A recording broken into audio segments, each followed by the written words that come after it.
Your children are watching you. What are they learning? President Monson shares why our example matters. Scriptures and the Prophets. A letter which I received from a proud father tells of an experience with his then 5-year-old son and the boy's love for the president of the church and desire to emulate the president's example. The father wrote, "When Christopher was 5 years old, he would get ready for church on Sundays mostly by himself.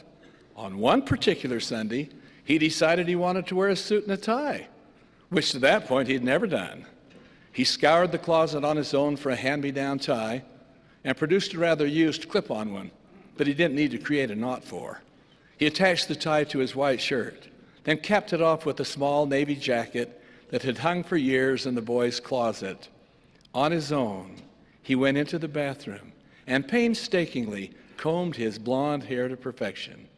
About that time, I came into the bathroom to finish getting ready myself. I found Christopher beaming at himself in the mirror.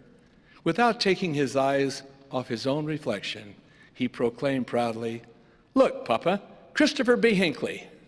And Father realized that a boy had been watching the prophet of the Lord.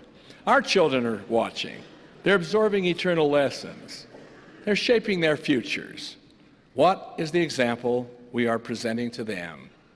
Years ago, when our youngest son Clark was attending a religion class at Brigham Young University, the instructor during a lecture asked Clark, "What is an example of life with your father that you best remember?" The instructor later wrote to me and told me of the reply which Clark had given to the class. Said Clark, "When I was a deacon in the Aaronic priesthood, my dad and I went pheasant hunting near Malad, Idaho. The day was Monday, the last day of the season. We walked through countless fields in search of pheasants, but only saw a few, and these we missed.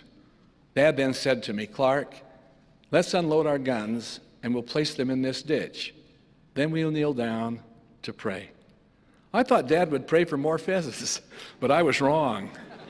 He explained to me that Elder Richard L. Evans was gravely ill, and that at 12 noon on that particular Monday, the members of the Quorum of the 12, wherever they may be at the time, were to kneel and, in a way, together, unite in a fervent prayer of faith for Elder Evans. Removing our caps, we knelt, we prayed.